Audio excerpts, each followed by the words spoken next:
Second application of dipole moment to distinguish, यही मैं repeat कर रहा हूं, टू डिस्टिंग्विश सीस और ट्रांसफॉर्म। सीस का मतलब क्या होता है? सीस का मतलब सपोज कार्बन कार्बन के बीच डबल बॉन्ड है, ठीक है, देखो कार्बन कार्बन के बीच डबल बॉन्ड है, ठीक है। अभी देखो कार्बन कार्बन है, डबल बॉन्ड है, तो कार्बन का वैलेंसी कितना है? 4 है। इसका मतलब क्या है? कार्बन के सराउंडिंग में 4 बॉन्ड होगा। अभी कितना बॉन्ड है? 2 बॉन्ड है, तो और 2 बॉन्ड होगा, तो हो गया ना 4 बॉन्ड तो हो गया। अभी देखो ये पार्ट हो गया डबल बॉन्ड का अपर पार्ट, ठीक है, और ये हो गया लोअर पार्ट। अभी देखो अपर पार्ट में डबल बॉन्ड के ऊपर में और नीचे में इफ 2 ही ग्रुप होगा जो सेम, अभी देखो डबल बॉन्ड के ऊपर में दोनों ही ग्रुप क्या है? हाइड्रोजन है, और दोनों ही एटम हाइड्रोजन है, ठीक है।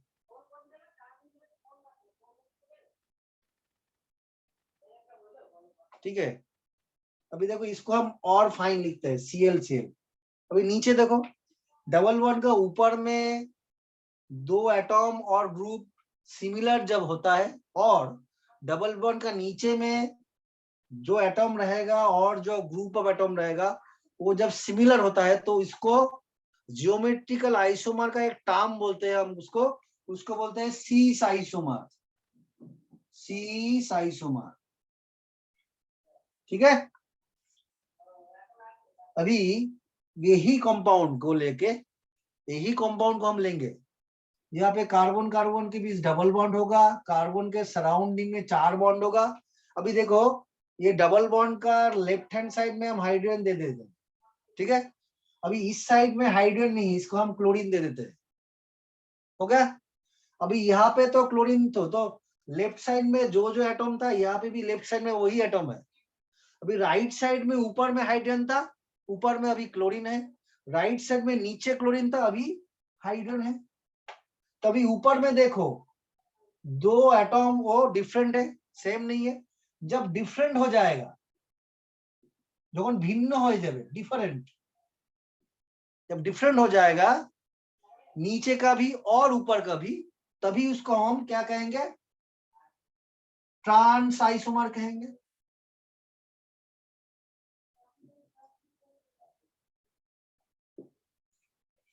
अभी ट्रांस आइसोमर और जो सीस आइसोमर हम जब लिखे ना, तो इसका ना डाइपोल मोमेंट हम कैलकुलेट कर सकते हैं।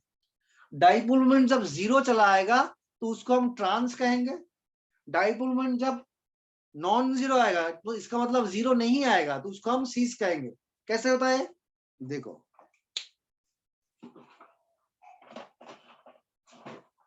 अभी हमको क्या मालूम है? हमको मालूम है क्लोरीन का इलेक्ट्रोनेगेटिविटी कितना है। क्लोरीन का इलेक्ट्रोनेगेटिविटी है 3.0 है, कार्बन का इलेक्ट्रोनेगेटिविटी 2.5 है, हाइड्रोजन का इलेक्ट्रोनेगेटिविटी 2.1 है, ठीक है। अभी हमको पाउलिंग स्केल के अंदर मालूम क्या है? जो जितना इलेक्ट्रोनेगेटिव होता है ना, तो बॉन्डेड पेयर ऑफ इलेक्ट्रॉन को खुद की तरफ खींचता है। तो ये बॉन्डेड पेयर ऑफ इलेक्ट्रॉन ये क्लोरीन की तरफ चला आता है, और ये बॉन्डेड पेयर ऑफ इलेक्ट्रॉन एक क्लोरीन की तरफ चला आता है। तो ऊपर में एक पुल है, नीचे में भी एक पुल है, तो ऐसे खींच रहा है, एक ऐसे खींच रहा है और एक ऐसे, तो दोनों डिफरेंट डायरेक्शन में खींच रहा है। तो इसका जो मूवमेंट है और इसका मूवमेंट है, अल्टीमेटली क्या होता है? एक का मूवमेंट और एक कैंसिल कर देता है। सपोज टग ऑफ वार होता है, दोरी नहीं टाड़ा नहीं है ना, तो सपोज यहाँ पे मेरे वार में, अभी सपोज मेरे चारी ओर क्या एक मैंने एक क्या बोलते हैं उसको, रोप, हाँ, टागा हुआ है, रोप को लेके मुझको सराउंड कर दिया। अभी राइट साइड में 3 लोग हैं, लेफ्ट साइड में 3 लोग हो, तो मेरे को अभी राइट साइड में खींच रहा है, तो मेरा मूवमेंट कहाँ? यहाँ से यहाँ होगा। अभी लेफ्ट साइड में खींच रहा है तो मेरा मूवमेंट यहाँ होगा। अभी दोनों साइड से इक्वली खींचेगा तो क्या होगा? मेरा मूवमेंट ऐसा हो जाएगा। तो यहाँ पे भी यही हो रहा है। डाइपोल मूवमेंट का मतलब क्या है? बॉन्डेड पेयर ऑफ इलेक्ट्रॉन कोई डायरेक्शन में जा रहा है, तो ये इस डायरेक्शन में भी जा रहा है, इस डायरेक्शन में जा रहा है, तो ये मूवमेंट एक और एक को क्या है, कैंसिल कर रहा है, तो इसीलिए डाइपोल मोमेंट जीरो हो रहा है। तो डाइपोल मोमेंट जब जीरो हो जाएगा तो उसको हम ट्रांस आइसोमर कहेंगे। और यहाँ पे क्या हो रहा है, यहाँ पे देखो, यहाँ पे ये बॉन्डेड पेयर ऑफ इलेक्ट्रॉन ये क्लोरीन की तरह आ रहा है, ये बॉन्डेड पेयर ऑफ इलेक्ट्रॉन एक क्लोरीन की तरफ आ रहा है, तो दोनों ही नीचे तरफ आ रहा है, दोनों ही नीचे आ रहा है, तो नेट मूवमेंट क्या है, नीचे आ रहा है। तो डाइपोल मोमेंट क्या होता है, not equal to zero. Dipole moment जब नॉट इक्वल टू जीरो होता है तो उसको हम सीस आइसोमर कहते हैं। तो यहां से क्या पता चलता है, जब डाइपोल मोमेंट जब जीरो होगा तब होगा ट्रांस, डाइपोल मोमेंट जब नॉन जीरो होगा तब हम कहेंगे सिस। ठीक है, यहाँ तक क्या दिक्कत है?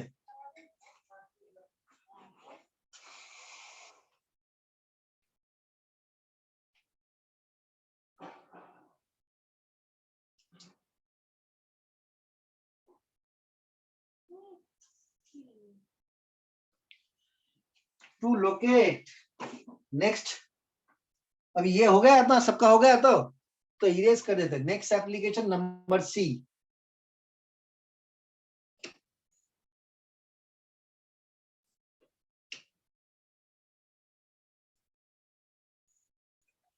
तो एग्जाम कब लेना था हमारा, एग्जाम तो थर्सडे को लेना था ना, हाँ थर्सडे को एग्जाम लेना था ना, एक एग्जाम बोला था ना मैंने, हाँ तो वो एग्जाम हम फाइनली ट्यूसडे को लेंगे और वेडनेसडे को लेंगे। हाँ वेडनेसडे का जो डेट होगा ना अभी, इसके बाद वेडनेसडे का डेट ओनली फॉर एग्जाम, ये सब याद रखना। वेडनेसडे का जो क्लास होगा ना, इसके बाद ओनली एग्जाम का क्लास होगा और डाउट क्लियरिंग का क्लास होगा, और कुछ नहीं होगा वेडनेसडे को। तो हर वीक वेडनेसडे को एग्जाम है, ठीक है, हर वीक वेडनेसडे का एग्जाम है, तैयार रहना सब लोग।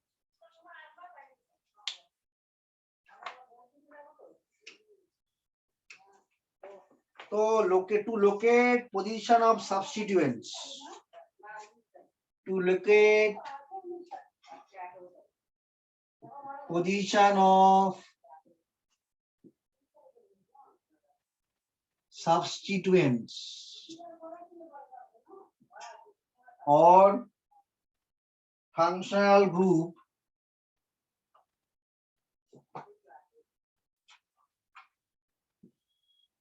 in aromatic compounds.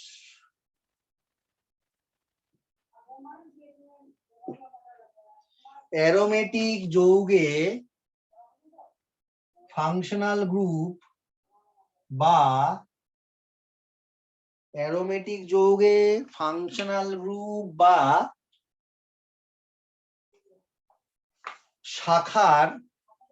শাখার অবস্থান निर्णय করতে। तो ये सब्स्टिट्यूएंट मतलब क्या, जो ब्रांच में होता है उसको हम सब्स्टिट्यूएंट कहते हैं। शाखा मीन्स मतलब क्या, वो जो ब्रांच होता है। अभी फंक्शनल ग्रुप होता तो ठीक है, तो ऑर्गेनिक में हमने बोला ना, तो ऑर्गेनिक और केमिकल बॉन्डिंग का ना एक रिलेशन है। ऑर्गेनिक का थोड़ा सा हमको मालूम होना चाहिए तो केमिकल बॉन्डिंग समझ में आ जाएगा। अभी केमिकल बॉन्डिंग का मालूम होना चाहिए तो ऑर्गेनिक भी समझ आ जाएगा। इसीलिए केमिकल बॉन्डिंग नहीं होगा तो ऑर्गेनिक समझ में नहीं आएगा, और थोड़ा सा ऑर्गेनिक नहीं होगा तो केमिकल बॉन्डिंग भी समझ में नहीं आएगा। तो हमको थोड़ा सा मालूम है फंक्शनल ग्रुप क्या होता है, थोड़ा सा मालूम है ना, इसीलिए क्लास को रिवाइज करना पड़ेगा। क्लास को रिवाइज नहीं कर पाओगे तो जो करंट क्लास होगा ना उसका टॉपिक भी समझ में नहीं आएगा, क्या पढ़ा रहा है, क्या बुड़बक की तरफ पढ़ा रहे हैं, तो ऊपर से चला जाएगा, तो वो तो मैं नहीं चाहता हूं। ठीक है, अभी देखो डाइपोल मोमेंट का कैलकुलेट करने के लिए एक फॉर्मूला है। तो डाइपोल मोमेंट क्या होता है, dipole moment inversely proportional to bond angle.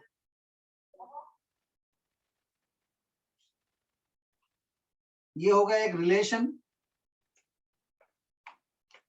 Dipole moment जितना ज्यादा होगा बॉन्ड एंगल उतना कम होगा, और वाइस वर्सा, मतलब इसका उल्टा, बॉन्ड एंगल जितना ज्यादा होगा डाइपोल मोमेंट उतना कम होगा। ठीक है, अभी बॉन्ड एंगल का वैल्यू जब मालूम होगा तो डाइपोल मोमेंट हम कैलकुलेट कर सकते हैं। अभी डाइपोल मोमेंट का वैल्यू हम जब कैलकुलेट कर लेंगे तो फंक्शनल ग्रुप कहाँ पे है ये भी हमको लोकेट करना आ जाएगा, कहाँ पे उसका पोजीशन है। तो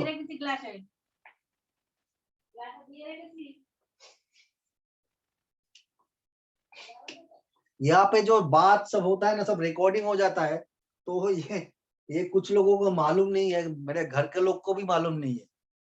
तो ये जो साइट का जो टॉक हो रहा है ना, इसे घर के लोग बोल रहे हैं, समटाइम स्टूडेंट भी बोलते हैं यहाँ पे, इसीलिए उसको मैं एडिट नहीं करता हूँ। वो जो समझे वो समझे, ऐसे मुस्कुराना तो आर्टिफिशियल हो गया। अभी देखो ये हो गया बेंजीन। अभी बेंजीन में क्या होता है, बेंजीन में 6 कार्बन है और 6 हाइड्रोजन है।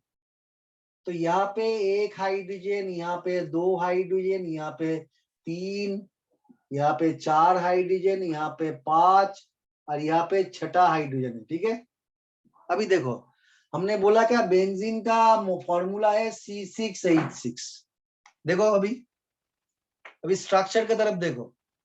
अभी इस यहाँ पे जो कार्बन है इसके चारी ओर कितना बॉन्ड है, देखो 1 बॉन्ड है, 2 बॉन्ड है, 3 बॉन्ड है।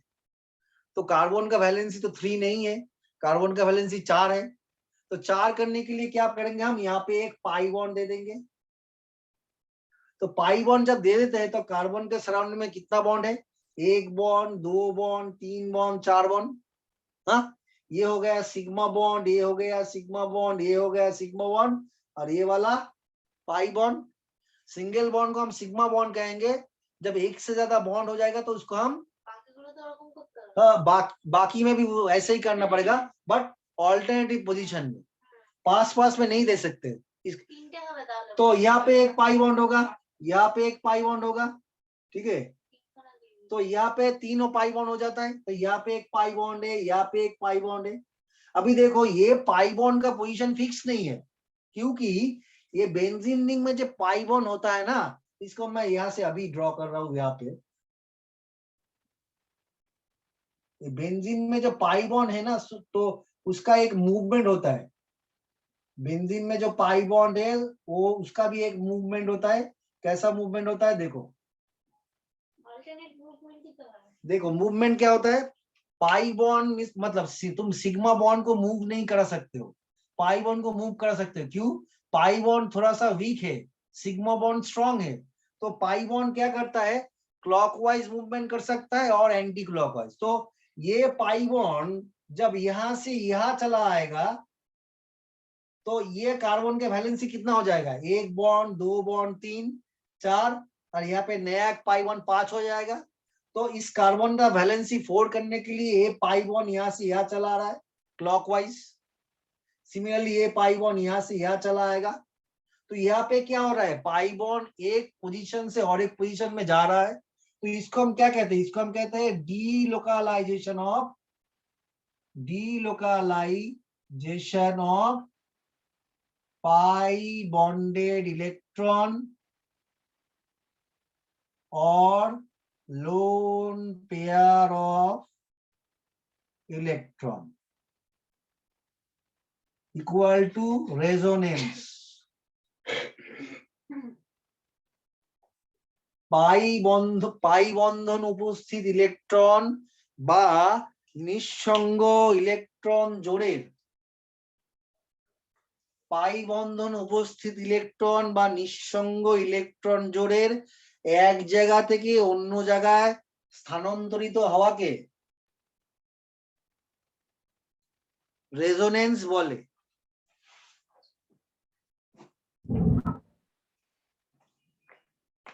तो ये जब हो जाता है, ये जब हो जाता है तब क्या होता है, पाई बॉन्ड का पोजीशन चेंज हो जा रहा है। हाँ, अभी रेजोनेंस को हम किससे इंडिकेट करेंगे, रेजोनेंस का साइन होता है ये हो गया रेजोनेंस का साइन। इसका मतलब क्या, ये फॉर्म से और एक फॉर्म मिल जाता है और ये फॉर्म से ये फॉर्म में हम चले जा सकते हैं।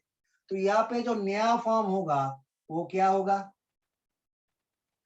यहाँ पे हाइड्रोजन है, यहाँ पे हाइड्रोजन है, यहाँ पे भी हाइड्रोजन है, यहाँ पे हाइड्रोजन है।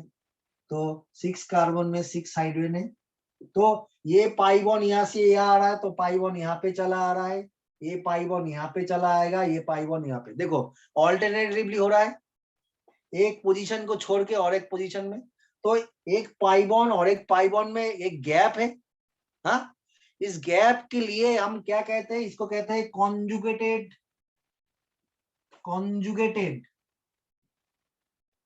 Position of pi bond.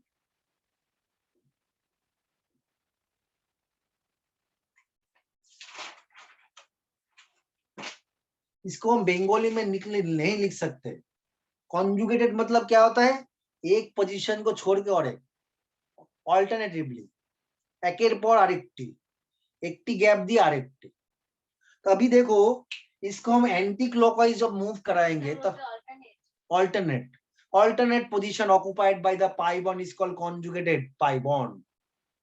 Okay, तो अभी देखो एंटी क्लॉकवाइज, ये तो क्लॉक, ये क्या हो गया क्लॉकवाइज। अभी एंटी क्लॉकवाइज जब मूव कराएंगे तो ये पाई बॉन्ड यहाँ पे चला आएगा, ये पाई बॉन्ड यहाँ पे चला आएगा, ये पाई बॉन्ड नहीं, इसका इक्वल प्रोबेबिलिटी है। पाई बॉन्ड में जो इलेक्ट्रॉन है वो क्लॉकवाइज भी घूम सकता है, एंटी क्लॉकवाइज भी घूम सकता है। यहाँ पे कोई रूल नहीं है जो पाई बॉन्ड क्लॉकवाइज ही घूमेगा और एंटी क्लॉकवाइज ही घूमेगा। तो इक्वल प्रोबेबिलिटी है, दोनों ही हो सकता है। दोनों पकड़ो, एक पोजीशन है जहां से हम सपोज धर्मतला जा सकते हैं और हावड़ा स्टेशन जा सकते हैं, दो रूट है। तो दो रूट से हम जाएंगे, एक ही टाइम आए, एक ही टाइम लगेगा, तो हम कोई भी रूट चूज कर सकते हैं। यहाँ पे कोई हार्ड एंड फास्ट रूल नहीं है, यहाँ पे भी एक ही है। पाई बॉन्ड का जो मूवमेंट होता है वो क्लॉकवाइज में भी हो सकता है, एंटी क्लॉकवाइज में भी हो सकता है, कोई भी कर लो, एक ही रिजल्ट आएगा। अभी देखो यहाँ पे इस पाई बॉन्ड को जब यहाँ से यहाँ खींचेंगे तब यहाँ पे पाई बॉन्ड चला आता है, इस पाई बॉन्ड को जब यहाँ से यहाँ ले आएंगे तब यहाँ पे चला आता है, इस पाई बॉन्ड को यहाँ से यहाँ ले आएंगे तो यहाँ चला आता है। तो ये दोनों ही प्रोबेबिलिटी है। इसका मतलब क्या है, पाई बॉन्ड का कोई फिक्स पोजीशन नहीं है बेंजीन रिंग में। पाई बॉन्ड एक पोजीशन से और एक पोजीशन मूव कर रहा है, इसका कोई फिक्स पोजीशन नहीं है, इसका कोई डेफिनेट पोजीशन नहीं है। नो, इसका कोई डेफिनेट पोजीशन नहीं है। इसीलिए हम क्या बोलते हैं, इसीलिए हम बोलते हैं क्या, जो जो ये जो दोनों स्ट्रक्चर हमको मिला, हम यही कह सकते हैं, ये हो गया suppose one form capital Roman 1, ये कैपिटल रोमन 2, ये दोनों फॉर्म ही बेंजीन को रिप्रेजेंट नहीं करता है, बट ये दोनों फॉर्म एक साथ में बेंजीन का स्ट्रक्चर रिप्रेजेंट करता है।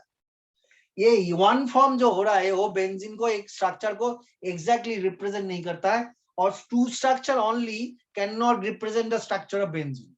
ये दोनों को मिला के क्या होता है, बेंजीन का स्ट्रक्चर होता है। तो न्यू कन्वेंशन में क्या होता है, इसको ये साइन देने का मतलब है, वो होता है रेजोनेंस हाइब्रिड। इन दोनों को मिला के क्या होता है, हाइब्रिड हमको मालूम है, दो प्रॉपर्टी तीन प्रॉपर्टी मिला के जो होता है नया, तो इसको हम कहते हैं रेजोनेंस हाइब्रिड, रेजोनेंस शंकरायन करके जो नया मॉडल मिला हमको, जो नया मॉडल मिला उसको हम बेंजीन का न्यू मॉडल कहते हैं। तो उसको हम ऐसे बोलते हैं, इसमें एक स्फीयर दे देते हैं। इसका मतलब क्या होता है, जो बेंजीन में जो पाई बॉन्ड है वो क्लॉकवाइज ही घूम सकता है, एंटी क्लॉकवाइज ही घूम सकता है। तो ये दोनों स्ट्रक्चर हम ड्रॉ करेंगे तो ये तो एग्जैक्ट स्ट्रक्चर बेंजीन का नहीं होगा। तो ये हो गया resonance hybrid of benzene. So new और मॉडर्न स्ट्रक्चर ऑफ बेंजीन, এই স্ট্রাকচারটা কখন হচ্ছে, after resonance.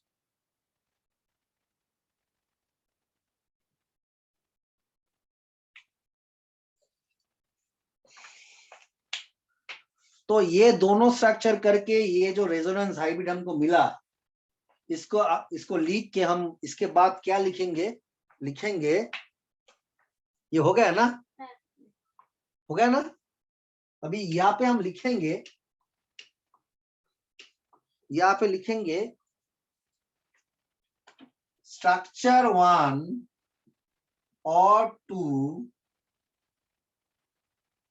is not represent the exact structure of benzene.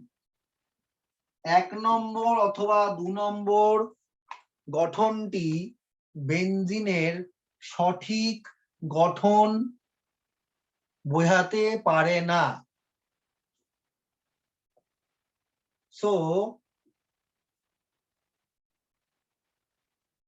hybridization of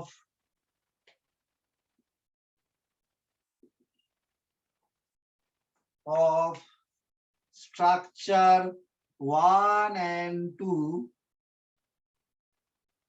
indicate exact structure of benzene semicolon known as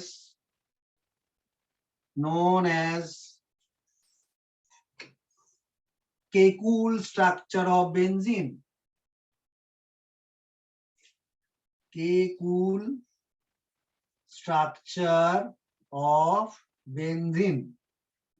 1 নম্বর এবং 2 নম্বর গঠনের সংকরায়ন করার পর 1 নম্বর এবং 2 নম্বর গঠনের সংকরায়ন করার পর যে গঠনটি পাওয়া যায় তাহাই বেনজিনের সঠিক গঠন। কেনকুল না, কেকুল। সো আমরা এখানে বলছি কি, so structure 1 and 2 is known as, so structure 1 and 2 are known as Kekulé, Kekulé, Kekulé structure of benzene। তাই 1 নম্বর এবং 2 নম্বর গঠনকে একত্রে কেকুলের বেনজিন গঠন বলে।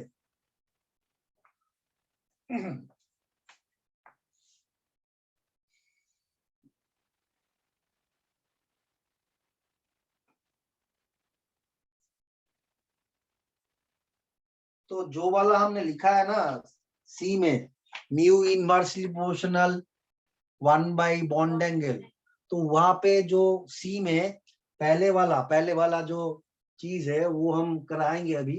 देखो क्यों मैंने इतना इलाबोरेटली ये बोला, अभी थोड़ा सा चीज बोलना बाकी है। देखो ये हो गया बेंजीन का न्यू स्ट्रक्चर। ओके, अभी सपोज देखो यहाँ पे कोई ग्रुप है क्लोरीन, तो बेंजीन में क्या होता है, बेंजीन में ये पोजीशन में हाइड्रोजन है, यहाँ पे भी हाइड्रोजन है, यहाँ पे भी हाइड्रोजन है, यहाँ पे भी हाइड्रोजन, सो 6 हाइड्रोजन है अभी। तो इसका मॉलिक्यूलर फॉर्मूला हो जाता है 6 कोई भी एक हाइड्रोजन को हम हटाएंगे, 6 हाइड्रोजन इक्विवेलेंट है तुल्लाम को। हाँ पॉसिबल है बट ऐसा ही नहीं। इसके लिए कैसे पॉसिबल होगा, जब हम एक सप्लाई हीट सप्लाई करेंगे, जब ताप देवो तो जब हम हीट जब सप्लाई करेंगे ज्यादा हीट लगेगा, तो क्या होगा, कोई भी एक हाइड्रोजन को हम रिप्लेस कर देंगे। -H, इसका मतलब -H का मतलब क्या होता है, यहाँ पे एक हाइड्रोजन को हम हटा देते हैं, उस जगह पे क्लोरीन को हम substitute. So hydrogen here is substituted by chlorine. Hydrogen chlorine द्वारा प्रतिस्थापित होएছে, कोई भी हाइड्रोजन ले लो, तो यहाँ पे हमको क्या मिलेगा, तो ये वाला जो पोजीशन है, ये वाला हम यहाँ पे हाइड्रोजन को नहीं लिखेंगे तब भी रिप्रेजेंट करेगा क्या, यहाँ पे हाइड्रोजन है, क्योंकि हमको मालूम है बॉन्ड लाइन फॉर्मूला मालूम है, कार्बन का वैलेंसी हर टाइम 4 होता है। तो यहाँ पे जब ये लिखेंगे तो इसका मतलब क्या होता है, एक हाइड्रोजन का हम रिप्लेस कर दिए, तो ये नया वाला जो स्ट्रक्चर होता है ना, तो ये होता है क्लोरीन, तो होता है एक प्रेफिक्स, क्लोरीन होता है एक प्रेफिक्स शाखा, सब्स्टिट्यूएंट। तो आईयूपीएसी नेमिंग में क्या होता है, आईयूपीएसी नेमिंग में हम सब्स्टिट्यूएंट को पहले बिठाते हैं। तो क्लोरीन जब कंपाउंड में होता है तो हम उसको क्या कहते हैं, क्लोरो, और ये पूरा वाला इसको हम कहते हैं बेंजीन। इसका नाम हो जाता है क्लोरोबेंजीन। ठीक है, कुछ कुछ कंपाउंड को तुमको पहचानना पड़ेगा, उसको नाम भी याद रखना पड़ेगा। तो क्लोरीन प्रीफिक्स है, तो प्रीफिक्स तो पहले आता है, ठीक है। उसके बाद आता है क्या, वार्ड रूट, मतलब कितना कार्बन है। तो ये कंपाउंड को हम बेंजीन कहते हैं। तो ये हो गया क्लोरोबेंजीन। ओके, अभी देखो यहाँ पे हम हाइड्रोजन को रिप्लेस करेंगे, वहां पे हम OH ग्रुप को ऐड करेंगे। तो हाइड्रोजन सब्स्टिट्यूट हो रहा है OH से, तो हमको क्या मिलता है, OH होता है। तो इसका मॉलिक्यूलर फॉर्मूला हो जाता है C6H5OH। तो इसका नाम क्या होता है, इसका नाम होता है हाइड्रोक्सी बेंजीन। OH को हम कहते हैं हाइड्रोक्सी। तो ये हो जाता है हाइड्रोक्सी बेंजीन, और इसका और एक नाम है, इसको हम कहते हैं फेनॉल। इसका और एक नाम है, कॉमन नेम, इसका और एक नाम है, इसको हम कार्बोलिक एसिड भी कह सकते हैं।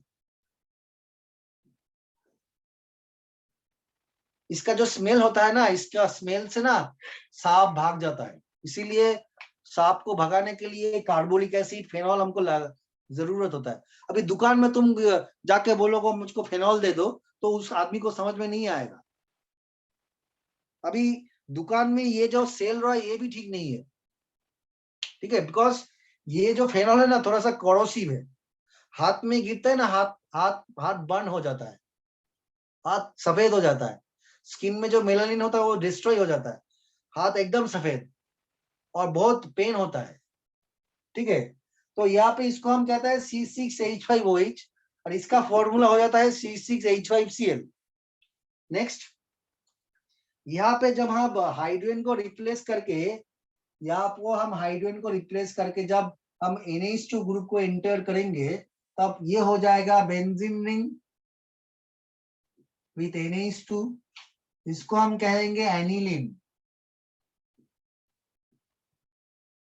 ठीक है, और ये NH2 ग्रुप का और एक नाम होता है, NH2 ग्रुप को हम एनीन कहते हैं। तो इसका और एक नाम हो जाएगा एमिनोबेंजीन, एमिनोबेंजीन। ठीक है, अभी ये नाम सब याद रखना पड़ेगा, क्योंकि मैंने एक टर्म यूज किया है, एरोमेटिक कंपाउंड। मैंने एक टर्म यूज किया है ना, एरोमेटिक कंपाउंड। एरोमा का मतलब क्या होता है, पहले पहले बाद में लिखना, पहले समझो। एरोमा मतलब क्या होता है, एरोमा मतलब एक खुशबूदार, प्लेजेंट स्मेल। प्लेजेंट स्मेल मतलब जो जो जो स्मेल आता है वो अच्छा है, तो एरोमा।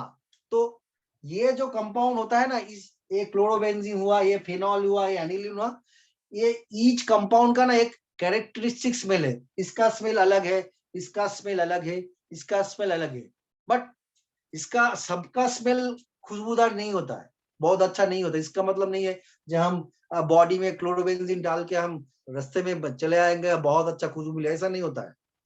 बट यहाँ इसका जो जो जो कंपाउंड बेंजीन से तैयार हुआ ना, बेंजीन एक एरोमेटिक कंपाउंड हो, तो बेंजीन से जो जो कंपाउंड भी तैयार हुआ उसको हम एरोमेटिक कंपाउंड कहते हैं। और जो जो कंपाउंड ये यहाँ पे सबका अलग अलग स्मेल है, सबका अलग अलग स्मेल। तो सब स्मेल को हम आइडेंटिफाई नहीं कर सकते, इसीलिए एक टर्म हम यूज करते हैं, कैरेक्टरिस्टिक स्मेल, वैशिष्ट्यपूर्ण गंध। इसका मतलब क्या, सबका अलग अलग स्मेल होता है। ठीक है, ये हो गया ना, हो गया, कंप्लीट हो गया, जल्दी करो। चश्मा चश्मा लगाओ, चश्मा सायुनी चश्मा लगाओ, तुमको दूर वाला चीज नहीं दिख रहा है, चश्मा चश्मा नहीं लगाना है। आई आई टेस्टिंग में जाओ, आँख को टेस्ट करो, जरूरी है, सीरियस बोल रहा हूँ। और एक लड़की भी है, उसका भी आँख टेस्ट कराना जरूरी है। उसका नाम है शीर्षा, शीर्षा। और एक लड़की आ रहा है जिसका भी आँख जल्दी खत्म हो जाएगा, मैंने खत्म नहीं, जल्दी ही आँख का पावर लगेगा, वो हो गया अन्वेषा। वो क्या करती है, जो डीम लाइट है ना उसमें वो स्टडी करता है, डीम लाइट, लाइट के इंटेंसिटी घटा के, वो स्टडी करता है। तो ये लाइट के इंटेंसिटी जब कम हो जाएगा ना, तब आँख के ऊपर स्ट्रेस ज्यादा पड़ता है, कृपा तुम ये सब करती हो क्या? सर मैं तो लाइटें रुकूंगी। सूरज जिस तरफ निकलता है तुम उसके ऑपोजिट में पैदल जाती हो और जाती हो, पैदल और उड़ के जो भी होता है। अभी ये हो गया और एक बेंजीन, इस बेंजीन में क्या करेंगे, तो ये फोर्थ कंपाउंड देखो, ये फोर्थ कंपाउंड में हम एक हाइड्रोजन को रिप्लेस कर देंगे।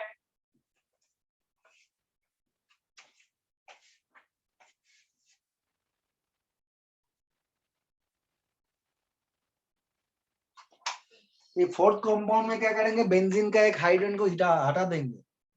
बेंजीन का एक हाइड्रोजन को हटा के हम क्या करेंगे, और एक ग्रुप ले लेंगे CH3, मिथाइल ग्रुप को हम जब ले लेंगे तब जो कंपाउंड होगा, सर आবার ফোন করছে। तब जो कंपाउंड होगा ना,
तो ये मिथाइल हो गया, ये बेंजीन, इसको हम मिथाइल बेंजीन कहते हैं।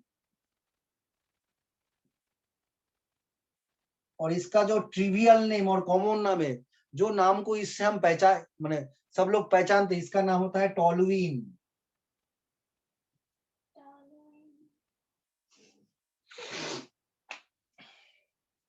ठीक है। अभी दो बेंजीन रिंग को हम जब जोड़ देंगे ना, दो बेंजीन रिंग को हम जब जोड़ देंगे, कैसे जोड़ देंगे, यहाँ पे एक पाई बॉन्ड है, यहाँ पे एक पाई बॉन्ड है, यहाँ पे एक पाई बॉन्ड है। तो ये वाला जो पाई बॉन्ड है ना, देखो यहाँ पे देखो, बोर्ड में देखो, ये वाला जो पाई बॉन्ड है इस रिंग में भी यूज हो रहा है, ये वाला पाई बॉन्ड इस रिंग में भी यूज होगा। तो ये पोजीशन है, इसका ऑल्टरनेटिव पोजीशन ये होता है, ये होता है। तो किसका स्ट्रक्चर है, नैप्थेलिन का स्ट्रक्चर है।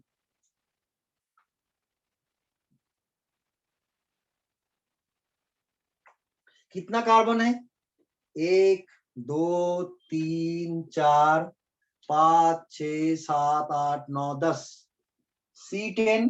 हाइड्रोजन कितना है, 1 2 3 4 5 6 7 8, C10H8।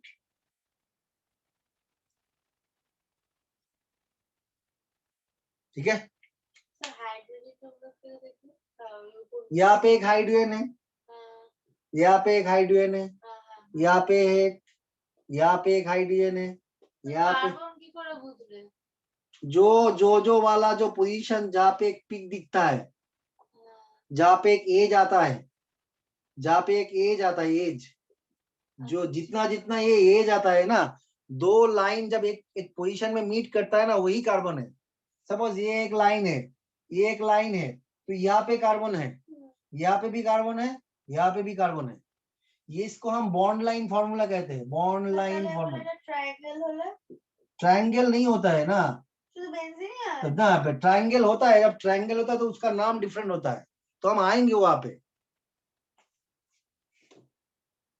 तुमको ट्रेन पकड़ना नहीं है ना, तो देखो ये वाला होगा नैप्थेलिन, तो यहाँ पे कितना कार्बन है देखो, तो इसका इसका इस पे यहाँ पे कोई हाइड्रोजन होगा क्या, तो यहाँ पे ऑलरेडी 4 बॉन्ड है, 1 बॉन्ड 2 बॉन्ड 3 4। ठीक है।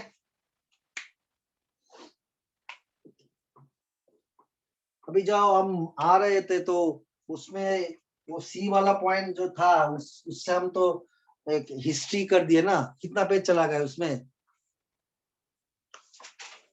तो सी वाला पॉइंट के अंदर नंबर 1 में जो होता है तो उसको हम लिखेंगे if same substituent are present in symmetrical position, if same substituents are present in same position, যদি একই জাতীয় কোন গ্রুপ বা কার্যকরীমূলক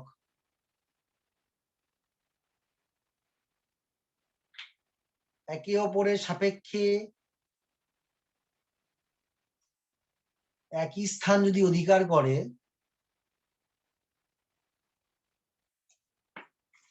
तब क्या हो जाता है, if same substituents are present in, यहाँ पे थोड़ा सा हम गलत लिख दिए ना, same substituent are present in the symmetrical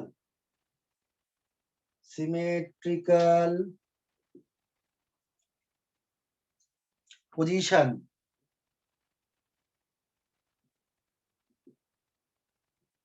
যদি একই জাতীয় গ্রুপ বা পরমাণু বা কার্যকরীমূলক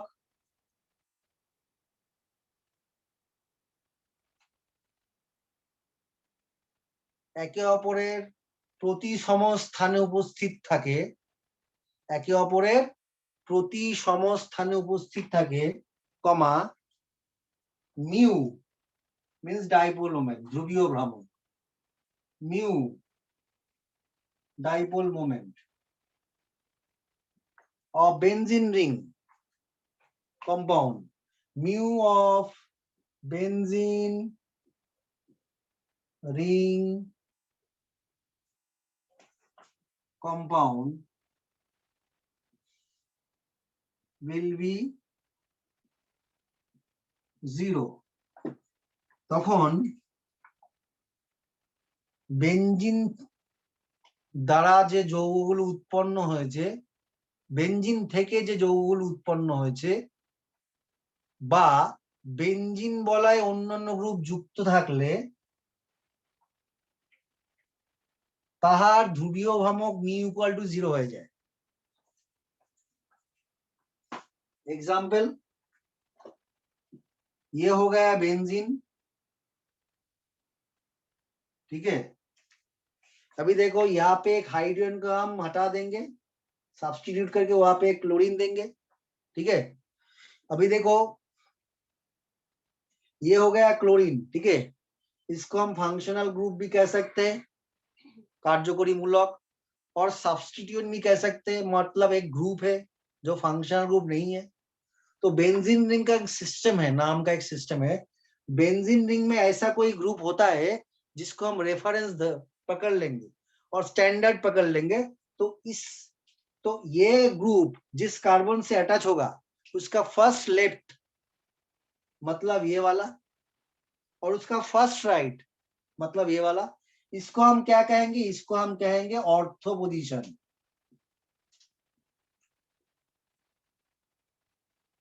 ठीक है।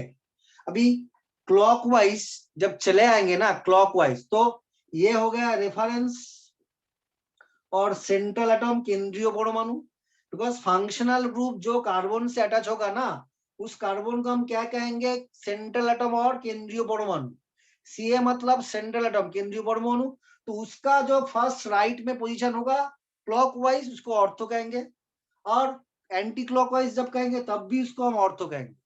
तभी क्लॉकवाइज जब चले आएंगे तो ऑर्थो का नेक्स्ट पोजीशन क्या होता है, मेटा पोजीशन होता है। तो ऑर्थो पोजीशन को हम ओ से रिप्रेजेंट करते हैं, मेटा पोजीशन को हम स्मॉल एम से रिप्रेजेंट करते हैं, और उसके बाद क्लॉकवाइज में जो नेक्स्ट पोजीशन आता है ना तो उसको हम पैरा पोजीशन कहते हैं। सर ऊपर একটা প্যারা কেন না? बिकॉज वो तो हो गया एक पोजीशन, उसको भी हम पैरा कह सकते, उसको भी हम पैरा कह सकते, लेकिन ये क्लोरीन ये पोजीशन में होता तब बोलते, ये क्लोरीन ये पोजीशन और ये पोजीशन दोनों सेम ही है, ये वाला पोजीशन है, ये वाला पोजीशन दोनों सेम ही है। सपोज इसको यहाँ पे क्लोरीन है, तो इसके बाद जो आएगा ऑर्थो, उसके बाद हो जाएगा मेटा, उसके बाद पैरा हो जाएगा। सपोज यहाँ पे क्लोरीन है, तो इसका लेफ्ट और राइट जो भी है उसका नेक्स्ट पोजीशन हो जाता है ऑर्थो, उसके बाद मेटा हो जाता है, उसके बाद पैरा हो जाता है। तो समझो पहले बात को, जहां पे भी ग्रुप है उसका लेफ्ट और राइट ले लो। सो यहाँ पे जाएंगे तो ये हो जाएगा रेफरेंस, इसके बाद ortho, then meta, then para. यहाँ पे ले लो, ये हो जाएगा तब ऑर्थो, ये हो जाएगा मेटा, ये हो जाएगा पैरा। तो मेटा को एम कहेंगे, पैरा को स्मॉल पी। ठीक है, हो गया, सबका हो गया क्या? अभी जो ये जो लाइन हमने बोला ना, उसका रेफरेंस में जो एग्जाम्पल आता है वो अभी देख लो। मैंने एंटी क्लॉकवाइज और क्लॉकवाइज सेम ही नाम है। तुमको एक ही पकड़ना पड़ेगा, आइदर क्लॉकवाइज पकड़ो और एंटी क्लॉकवाइज, तुम दोनों चीज एक साथ नहीं पकड़ सकते हो। क्लॉकवाइज एंटी क्लॉकवाइज पकड़ लेगो तो पोजीशन डिफरेंट हो जाएगा। ठीक है, अभी देखो जो वो जो एग्जाम्पल हम जब लिखने जा रहे हैं, देखो ये हो गया हमारा क्लोरोबेंजीन। अभी ये क्लोरोबेंजीन में क्लोरीन जो कार्बन से अटैच हो गया वो तो हो गया सेंट्रल एटम, केंद्रीय परमाणु। उसके बाद ये पोजीशन में और एक क्लोरीन है, तो इसका मतलब क्या है, इस क्लोरीन के रेस्पेक्ट में ये हो गया ऑर्थो। ठीक है, ठीक है।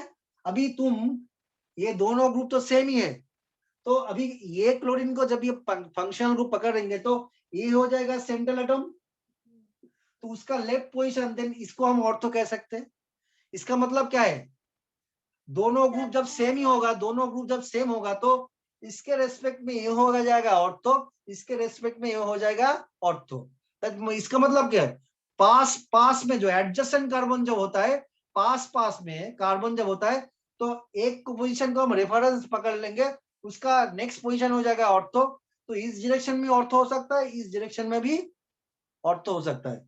तो ये पोजीशन भी ऑर्थो हो सकता है, ये पोजीशन भी ऑर्थो हो सकता है, ये पोजीशन भी मेटा हो सकता है, ये पोजीशन भी मेटा हो सकता है, बट ये पोजीशन हर टाइम पैरा ही होगा।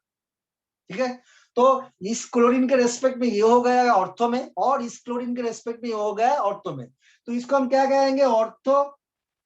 हाँ, दो क्लोरीन है इसीलिए कहेंगे डाइक्लोरो। किसके साथ अटैच है, बेंजीन के साथ, तो ये हो गया डाइक्लोरोबेंजीन। हो गया क्या? তাহলে এই ক্লোরিনের সাপেক্ষে এটা অর্থ হলে অর্থের পর মেটা, তাহলে এই নিচেরটাও তো প্যারা, এটা প্যারা হয়ে যাবে না যদি এটা অর্থ ধরি, এটা এই পারে অর্থ, মেটা মেটা पैरा। हाँ, हो गया। अब इसका आईयूपीएसी नेम जब हम लिखेंगे तो कोई भी पोजीशन को तुम 1 ले सकते हो, क्योंकि दोनों ही तो सेम ग्रुप है, दोनों ही सेम ग्रुप है, तो कोई भी पोजीशन को तुम 1 पोजीशन ले सकते हो।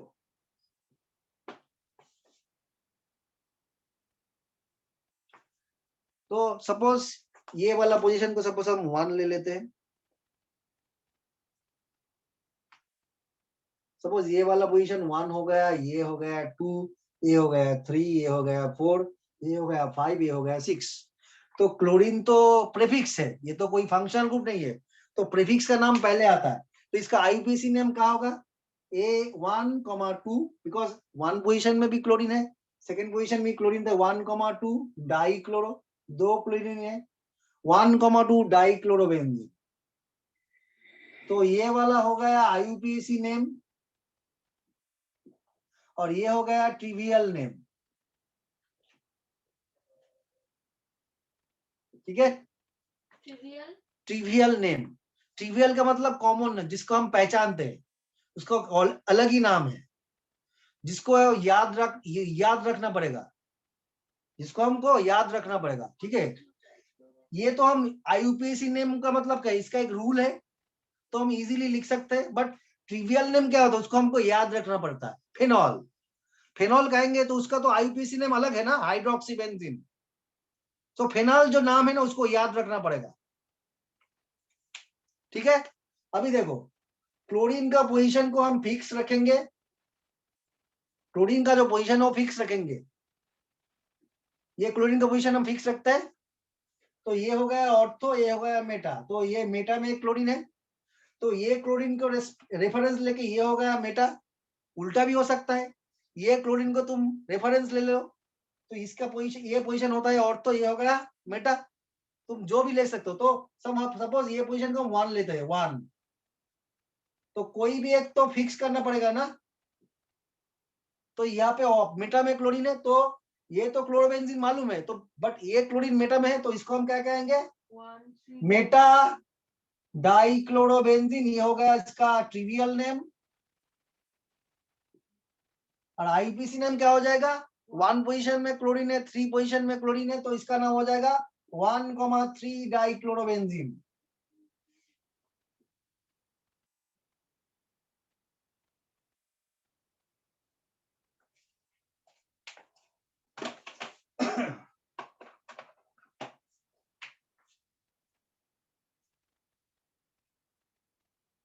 हो गया सबका।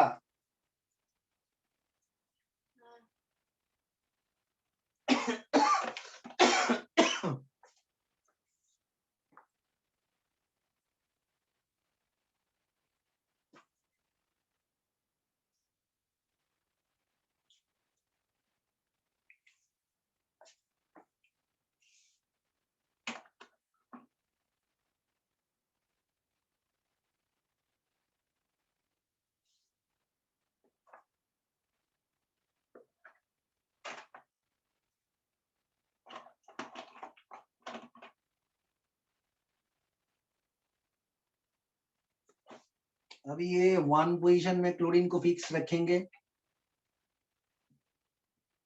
और एक क्लोरीन यहाँ पे दे देंगे, तो ये गया पोजीशन 1 2 3 4 5 6। और उल्टा भी कर सकते हैं, उल्टा भी कर सकते हैं ये इस पे, क्योंकि ये वाला और ये वाला में एंगल कितना है, 180 डिग्री। इसका ठीक एंटी पोजीशन, उल्टा पोजीशन में है क्लोरीन, और इसका ठीक एंटी पोजीशन 180 डिग्री में क्लोरीन है। तो इसको हम क्या कहते हैं, इसका नाम कितना है, कैसा है, इसके रेस्पेक्ट में ये हो गया ऑर्थो, ये हो गया मेटा, ये हो गया पैरा। और इसको भी ऐसे कह सकते हैं, लेफ्ट हैंड साइड, ये हो गया ऑर्थो, ये हो गया मेटा, ये हो गया पैरा। उल्टा भी कह सकते हैं, इस क्लोरीन को रेस्पेक्ट में लेके ये हो गया ऑर्थो, ये हो गया मेटा, ये हो गया पैरा। तो इसको हम क्या कहेंगे, पैरा डाइक्लोरो बेंजीन। इसका आईपीसी नेम क्या होगा, क्लोरीन का पोजीशन कहाँ पे, 1 पे या 4 पे, तो 1,4 हो जाता है। कितना क्लोरीन है, 2, तो इसको हम क्या कहेंगे, डाइक्लोरोबेंजीन।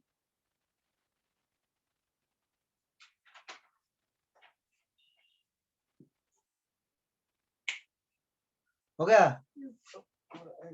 टूटा दे दो, ये टूटा दिए।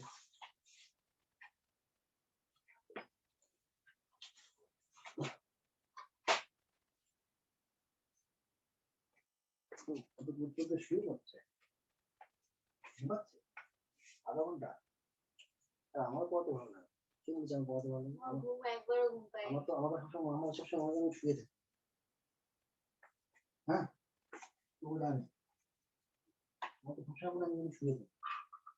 सो पहले एक रिवाइज कर लो, एक रिवाइज कर लो, ये जो ये तीनों स्ट्रक्चर है ना, इसको थोड़ा सा रिवाइज कर लो। कोई दिक्कत है तो मुझको बोलो, एक थोड़ा थोड़ा सा टाइम में एक रिवाइज कर लो स्ट्रक्चर को।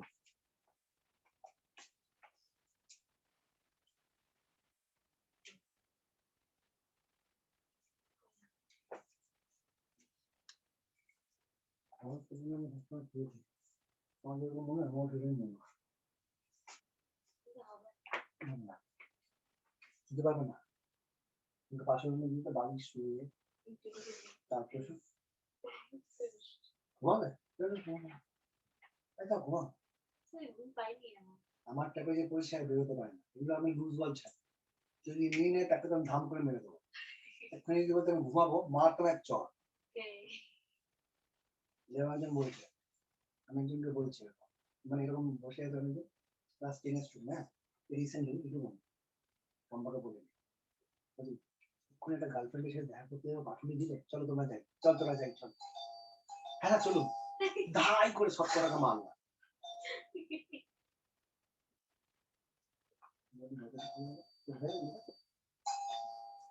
না ভালো করে দেখে লুকিয়ে আছে আর সাইড দিয়ে যেতে ক্যামেরা দেখানো যায় পড়াইনি ওর তো হাতে পায়ে বিশ্বকর্মা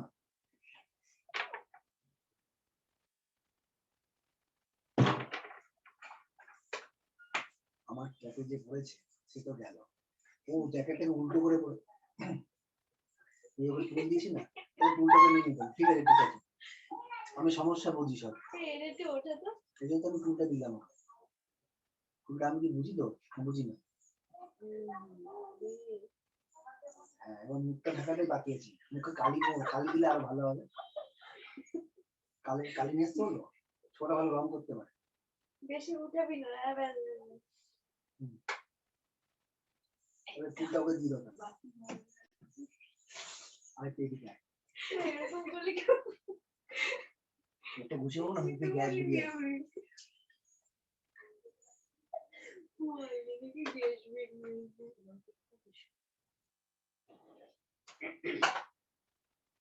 দুধ খেলে নাকি তার একটু আস্তে আস্তে খেতে না কখনো চাবি যাবে ঠান্ডার জল तो नेक्स्ट हम चले आएंगे देखो डाइपोल मोमेंट हम कैसे कैलकुलेट करेंगे ये तीनों का स्ट्रक्चर फिर लिखेंगे हम इस तीनों का स्ट्रक्चर फिर से हम लिखेंगे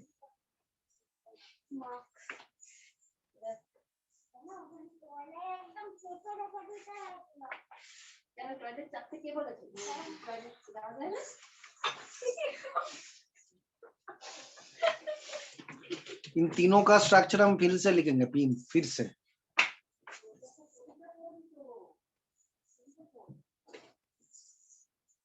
अभी ये हो गया ऑर्थो डाइक्लोरोबेंजीन ठीक है यहाँ पे देखो ये वाला एक लाइन है ये वाला एक लाइन है ये वाला एक लाइन है ठीक है तो इस लाइन के बीच जो एंगल है 60 डिग्री है यहाँ पे भी 60 डिग्री है यहाँ पे भी ये लाइन 60 डिग्री है इसका मतलब क्या है इस कार्बन और इस कार्बन के बीच जो एंगल है 60 डिग्री सो 6 कार्बन है 6 into 60 कितना होता है 360 हमको मालूम है तो ऑर्थो डाइक्लोरो में बॉन्ड एंगल कितना है 60 डिग्री है तो ये हो गया ऑर्थो डाइक्लोरो बेंजीन यहाँ पे बॉन्ड एंगल 60 डिग्री है ठीक है दूसरा वाला मेटा डाइक्लोरोबेंजीन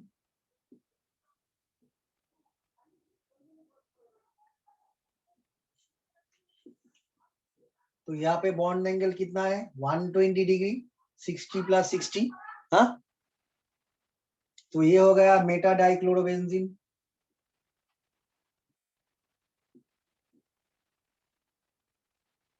इसके बाद आएंगे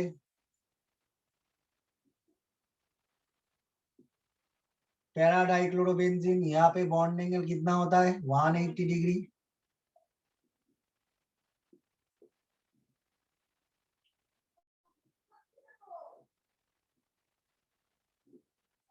अभी हमने क्या बोला dipole moment inversely proportional to bend bond angle तो इसका डाइपोल मोमेंट कितना होगा ज्यादा या कम इसका डाइपोल मोमेंट कितना होगा इसका बॉन्ड एंगल सबसे कम है देखो ये 3 ये 1 हो गया ये 2 हो गया ये 3 हो गया 1 2 3 तो ये तीनों के बीच किसका बॉन्ड एंगल सबसे कम है यहाँ इसका तो इसका बॉन्ड डाइपोल मोमेंट क्या होगा सबसे ज्यादा होगा बिकॉज मैंने पहले ही बोला था bond dipole moment inversely proportional bond angle तो बॉन्ड एंगल कम मतलब डाइपोल मोमेंट ज्यादा तो इसका मतलब क्या हुआ है उसका डाइपोल मोमेंट सबसे ज्यादा होगा तो dipole moment mu greater than dipole moment 1 greater then 2 greater then 3 ठीक है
স্যার মিউট হয়ে গেছে, শোনা যাচ্ছে না। तो इसमें देखो, इसमें ये तो बहुत ही इंटरेस्टिंग बात हो गया। ये कार्बन क्लोरीन का जो बॉन्ड है, bonded pair of electron chlorine की तरफ जा रहा है और ये वाला नीचे तरफ जा रहा है। तो ये डाइपोल मोमेंट इस डाइपोल मोमेंट को कैंसिल करेगा और ये डाइपोल मोमेंट इस डाइपोल मोमेंट को कैंसिल करेगा, तो इसका डाइपोल मोमेंट 0 हो जाएगा। तो उसके बाद क्या होगा, इसका डाइपोल मोमेंट थोड़ा सा ज्यादा है, इसका डाइपोल मोमेंट थोड़ा सा ज्यादा, इसीलिए ऑर्डर फॉलो कर रहे हैं। तो यहाँ पे हम लिखते हैं, यहाँ पे हम लिखते हैं द डाइपोल मोमेंट इंक्रीजेस,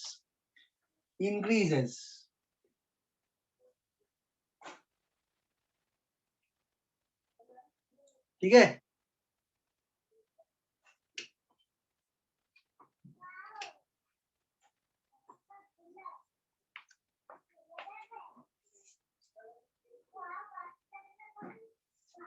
तो सेकेंड पॉइंट में क्या होगा, as the bond angle between substituents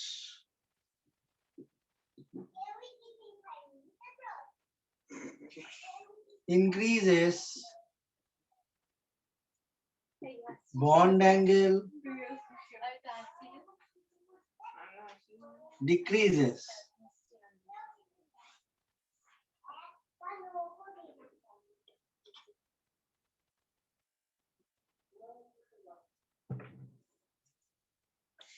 तो अभी क्या होगा, দুটি বেনজিনে উপস্থিত দুটি গ্রুপের মধ্যেকার বন্ধন কোণ যত বৃদ্ধি পাবে, বেনজিনে উপস্থিত পাশাপাশি দুটি গ্রুপের মধ্যেকার বন্ধন কোণ যত বৃদ্ধি পাবে,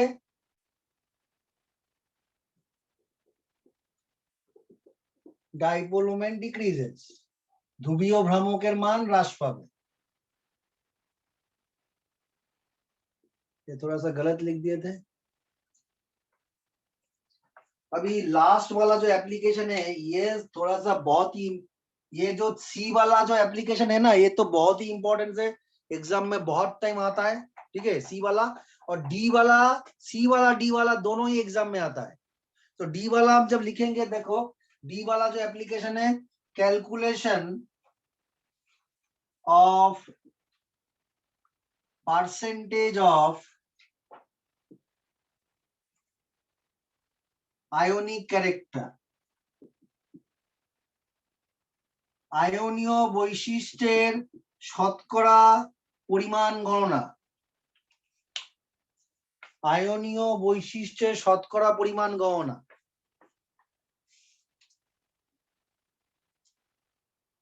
So percentage of ionic character equal to क्या हो जाएगा, experimental value of mu divided by theoretical value of mu. তাহলে কি লিখবো, মিউ এর পরীক্ষামূলক মান, মিউ এর পরীক্ষামূলক মান ডিভাইডেড বাই মিউ এর তাত্ত্বিক মান, বা হাত কলমে মিউ এর পরীক্ষামূলক মান, মিউ এর গণনামূলক মান, গাণিতিক মানও লেখা যায়। हो गया है ना।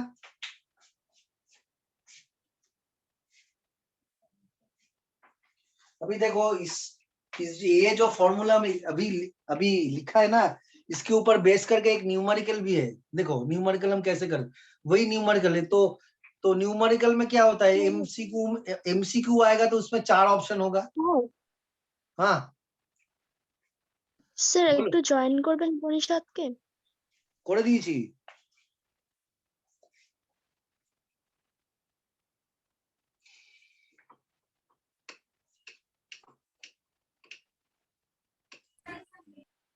अभी देखो, सो अभी एक एग्जाम्पल हम एक क्वेश्चन करेंगे, calculate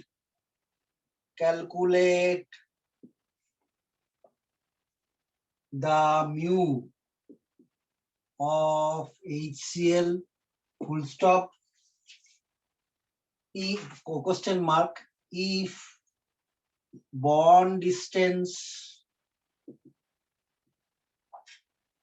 between H and Cl is 1.34 angstrom, charge Q equal to 4.8 into 10 to the power minus 10 ESU. Then calculate percentage of ionic character.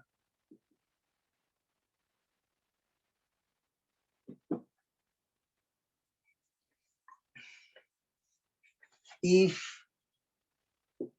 mu experimental equal to 1.08 d by d, we know that 1 d by is equal to 10 to the power minus 18 ESU centimetre.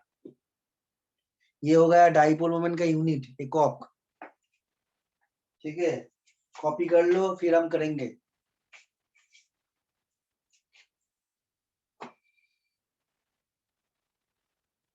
हो गया ना copy?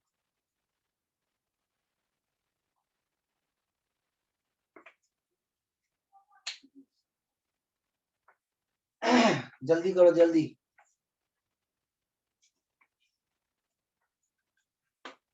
mu if mu experimental equal to 1.08 d by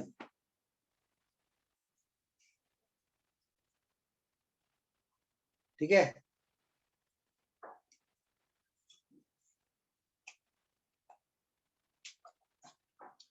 अभी देखो mu experimental दिया हुआ है, हमको अभी क्या करना है. हमको अभी देखो म्यू जो थियोरिटिकल है वो हमको कैलकुलेट करना पड़ेगा.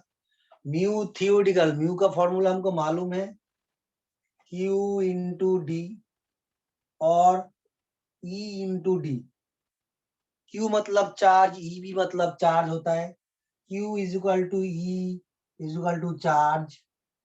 चार्ज तो हमको दिया हुआ है कितना, 4.8 into 10 to the power minus 10 ESU. ठीक है. अभी जो D होता है वो होता है बॉन्ड लेंथ, बॉन्धन द्वैघ्य.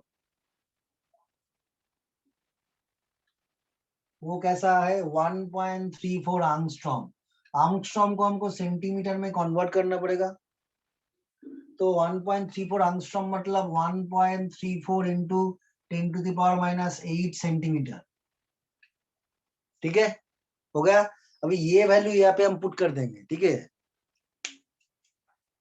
तो ये वैल्यू जब पुट कर देंगे तो क्या होगा, E का वैल्यू तो म्यू थियोरिटिकल हो गया क्या, Q का वैल्यू हो गया 4.8 into 10 to the power minus 10 ESU into 1.34 into 10 to the power minus 18 centimetre.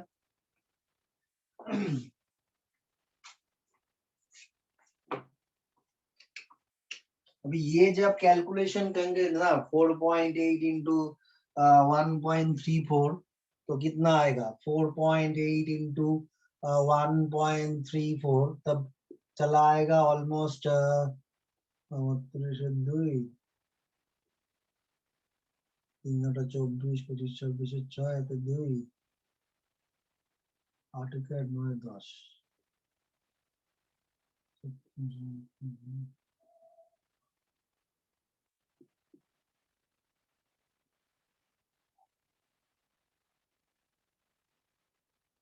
6.422. ठीक है, तो इसको हम कैलकुलेट जब करेंगे तो म्यू थियोरिटिकल आएगा कितना, 6.422. ओके, हाँ क्या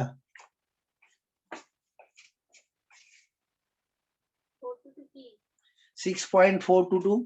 यहाँ पे 10 to the power minus 10 ESU यहाँ पे 10 to the power minus 8 centimetre. So यहाँ पे चार्ज हो गया 4.8 into 10 to the power minus 10 ESU, और यहाँ पे हो गया distance 1.34 into 10 to the power minus 8 centimetre. So 10 to the power minus 10 and 10 to the power minus 8 को मिला के कितना होता है? 10 to the power minus 18 ESU centimetre.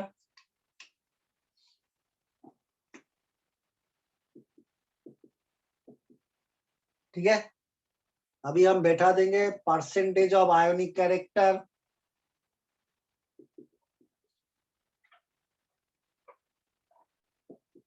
Mu experimental कितना आ गया? 1.08। तो हमको मालूम है क्या? 6.422 डिवाइड 1 डिवाइड कितना होता है? 1 डिवाइड मतलब 10 to the power minus 18 ESU centimetre. हो गया? ठीक है, तो अभी हम जो एक्सपेरिमेंट वैल्यू है वो कितना है? 1.08 डिवाइड, और ये हो गया 6.422 divide into 100। Divide divide cancel हो जाएगा, ये पॉइंट को कैंसिल करेंगे तो नीचे आ जाएगा 100, इसको काटेंगे तो ऊपर आ जाएगा 1000। तो ये 100 कट जाएगा तो ऊपर में चला आएगा कितना? 108,000, और नीचे में आता है 6422। ठीक है,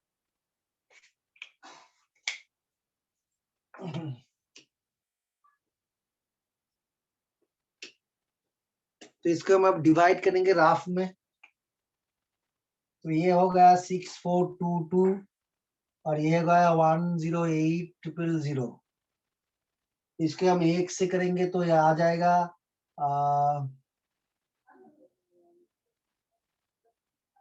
6422 8 7 3 3। ये 0 को हम यहाँ पे ले लेंगे तो यहाँ पे कितना होगा? 5 तो हो ही जाएगा। 6 गिरा देते हैं। 6 नहीं होगा ना, 5 होगा ना? क्या लगता है? 5 ही होगा।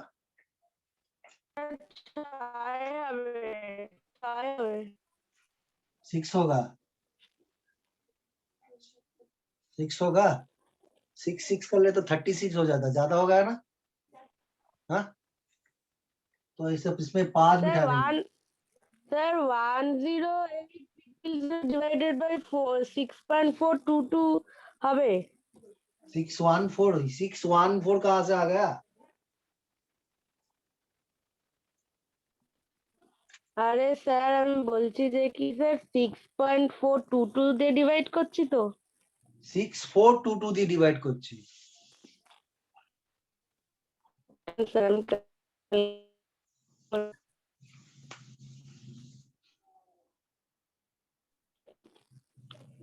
স্যার 16.817।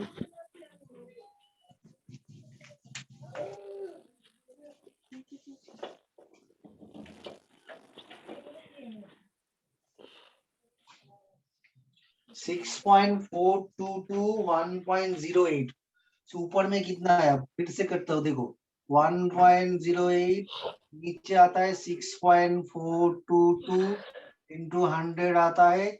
यहाँ से पॉइंट को हम हटा देंगे तो नीचे आता है 100, इसको हटा देंगे तो ऊपर में आता है 1000। ठीक है, ये 100 कट जाएगा तो ऊपर में कितना आता है? 108,000 होता है और नीचे आता है 6422। तो इसको हम डिवाइड करेंगे तो आता है 16.875। 817 सर 817। नो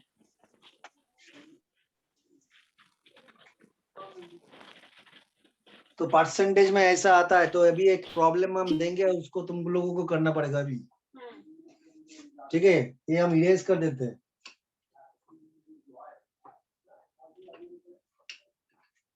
अभी थोड़ा सा पॉइंट का इधर उधर हो जाता तो उसको हम मैनेज कर लेंगे, उससे कोई दिक्कत नहीं है। अभी देखो एक प्रॉब्लम मैं दूंगा, तुम लोगों को करना पड़ेगा अभी।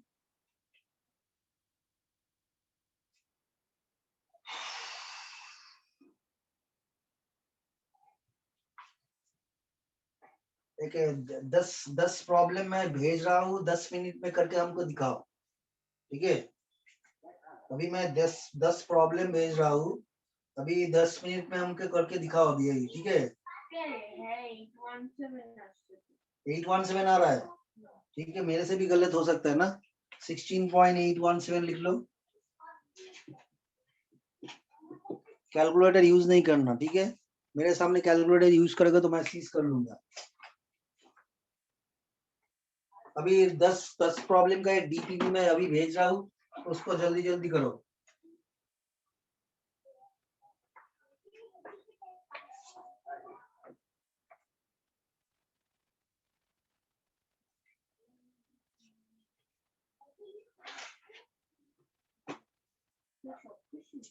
हम्म,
सब लोगों को मैंने भेज दिया।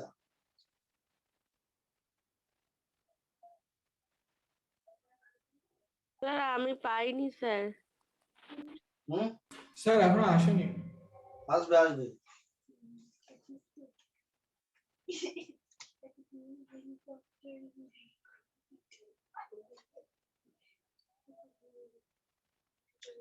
अभी मैं अभी भेज रहा हूँ, अभी चला आएगा।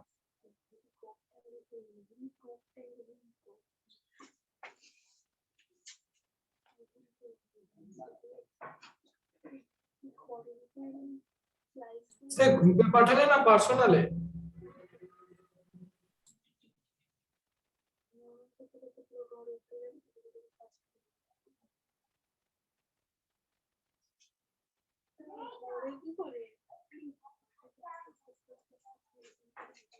करो करो, मोबाइल बार करो। अच्छा ठीक है, जल्दी करो। कौन दिन सवाल? डीपीपी 5 जल्दी करो, जल्दी जल्दी फटाफट कर लो, फटाफट। मैंने भेज दिया, फटाफट कर लो।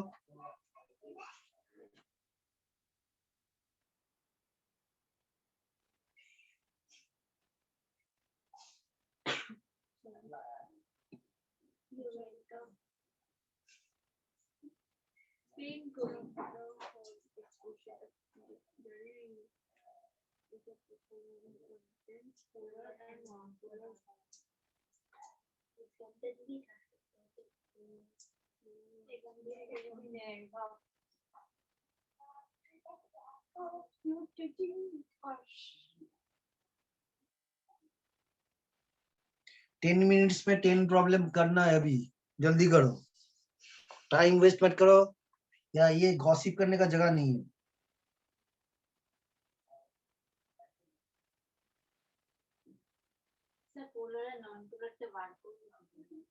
हाँ, तुमको तो मालूम है ना, डाइपोल मोमेंट जब एंटी होता है तो नॉन पोलर होता है, पोलर होता है, नॉन पोलर होता है।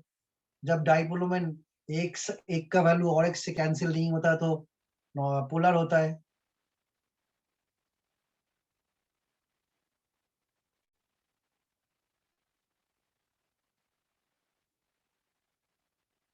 স্যার আমি পাই ও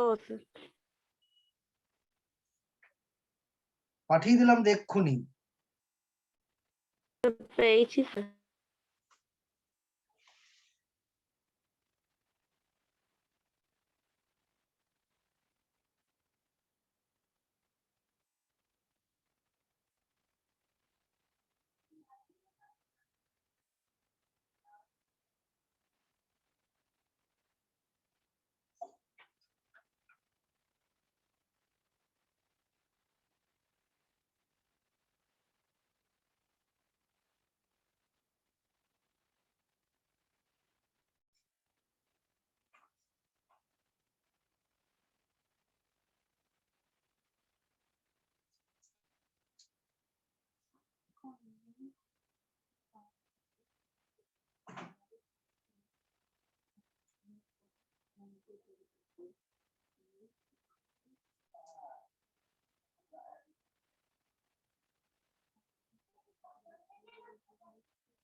রিশান কোশ্চেনটা দেখো আমি যেটা পাঠিয়েছি। রিশান, হ্যাঁ স্যার দেখছি। হ্যাঁ 10 মিনিটের মধ্যে কমপ্লিট করো।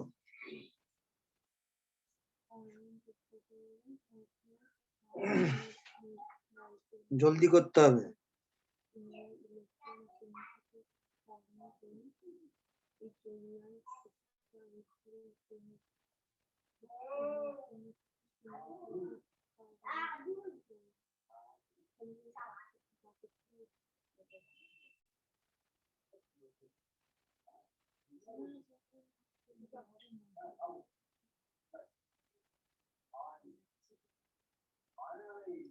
जल्दी करो, हाथ में टाइम नहीं है।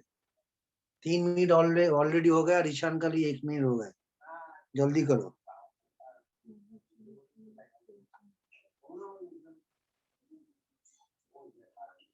जब हो जाएगा 10 मिनट तब हम पूछेंगे, एक्सप्लेन भी करेंगे, तब तुम लोगों को तुम लोग करेक्शन भी कर लेना, कितना कितना कैसे हुआ कैसे नहीं हुआ। 4 मिनट तो हो गया।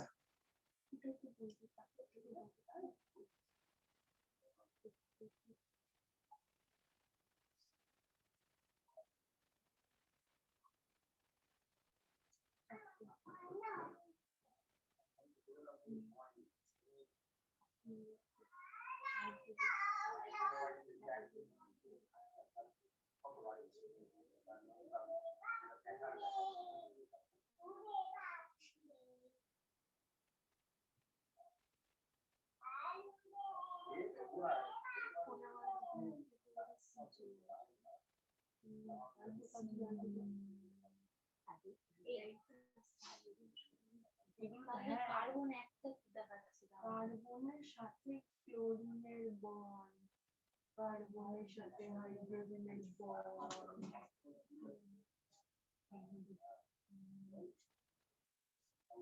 আমার যেটা হবে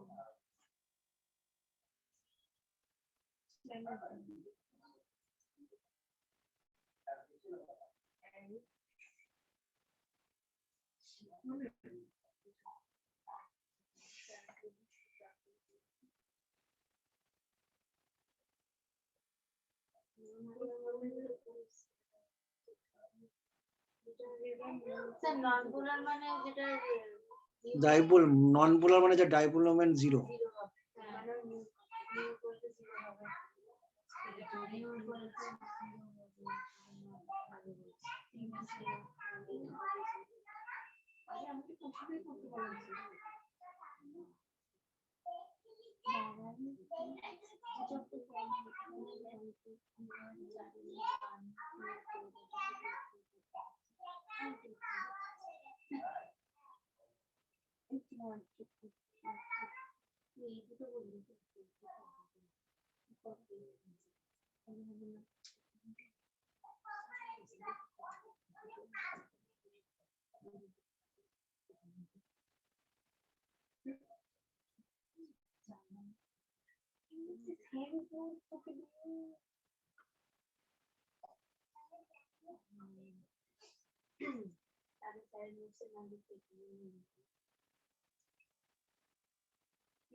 जिसको भी जो आता है वो वही लिखो, कॉन्सेल करने का जरूरत नहीं है ना, जिसको भी जो आता है वही लिखो, कॉन्सल मत करो, जिसको भी जो आता है वही लिखो, तब मैं समझूंगा ना किसका कहाँ पे कॉन्सेप्ट का गलती है ना, किसको कहाँ पे समझ में नहीं आ रहा है, वो वही करो ना, कॉन्सल मत करो, कोई भी कॉन्सल मत करो,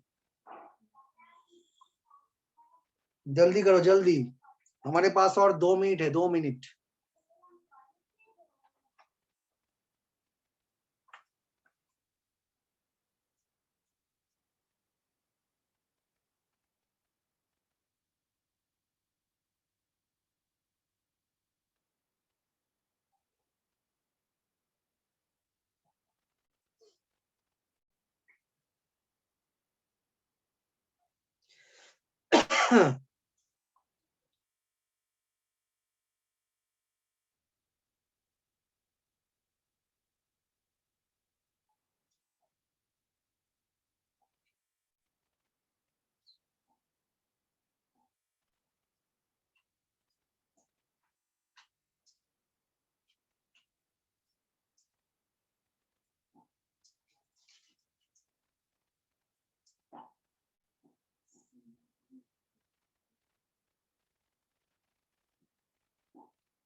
हो गया, अब यार 1 मिनट बाकी है, उसके बाद हम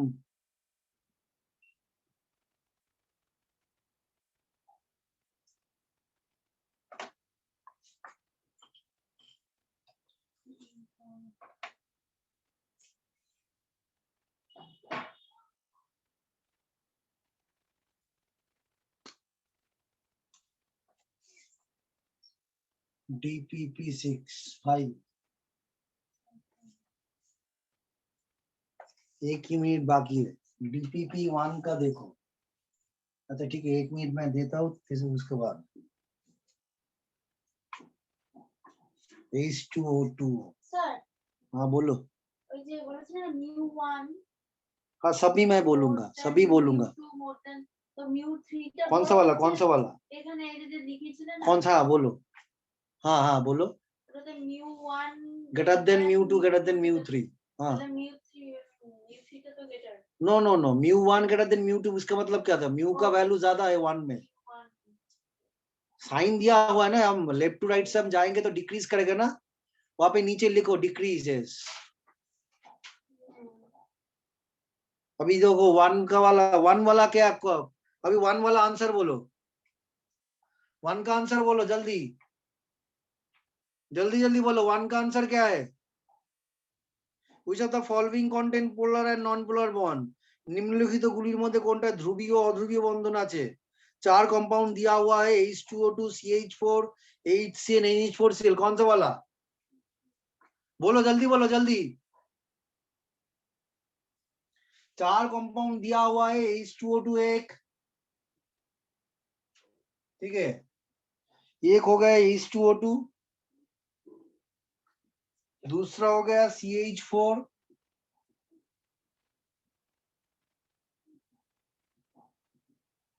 तीसरा वाला है HCN, H single bond C triple bond N, और चौथा वाला हो गया NH4Cl। इसमें क्या होता है, N hydrogen hydrogen hydrogen hydrogen, nitrogen carry करता है पॉजिटिव चार्ज और Cl माइनस हो जाता है। ठीक है, तो इस स्ट्रक्चर को ऐसे लिखेंगे तो समझ में ज्यादा आएगा। N हाइड्रोजन है, यहाँ पे हाइड्रोजन है, यहाँ पे हाइड्रोजन है, यहाँ पे हाइड्रोजन है, और नाइट्रोजन के ऊपर एक पॉजिटिव चार्ज है। ठीक है, अभी देखो ये वाला, देखो ये वाला में, पहले वाला में देखो इस टू में क्या होता है, ऑक्सीजन का इलेक्ट्रोनेगेटिविटी ज्यादा है, यहाँ पे भी ऑक्सीजन का इलेक्ट्रोनेगेटिविटी ज्यादा है, तो ये डाइपोल को कैंसिल करता है, तो म्यू इसको 0 होता है। इनमें इसमें तो ओनली पोलर ही है। इसमें देखो क्या है, कार्बन का इलेक्ट्रोनेगेटिविटी ज्यादा, तो यहाँ पे आएगा, ये यहाँ पे आएगा, ये यहाँ पे आएगा, ये यहाँ पे आएगा, तो नीचे भी है ऊपर में भी है, तो ये तीनों मिलके ऑलमोस्ट इसको कैंसिल कर देते हैं, तो इसको म्यू वैल्यू ऑलमोस्ट 0 है। HCN में क्या है, हाइड्रोजन और कार्बन के बीच कार्बन का इलेक्ट्रोनेगेटिविटी ज्यादा, तो बॉन्डेड पेयर ऑफ इलेक्ट्रॉन यहाँ पे आता है, तो इसका इलेक्ट्रोनेगेटिविटी ऐसा है, नाइट्रोजन का 3.0 है, हाइड्रोजन का 2.1 है, और कार्बन हाइड्रोजन के बीच नाइट्रोजन का इलेक्ट्रोनेगेटिविटी ज्यादा है, तो इसमें तो डाइपोल मोमेंट कैंसिल नहीं होता है, डाइपोल मोमेंट एक ही तरफ जा रहा है, तो म्यू नॉट इक्वल टू 0, तो मतलब इसका ये हो गया पोलर।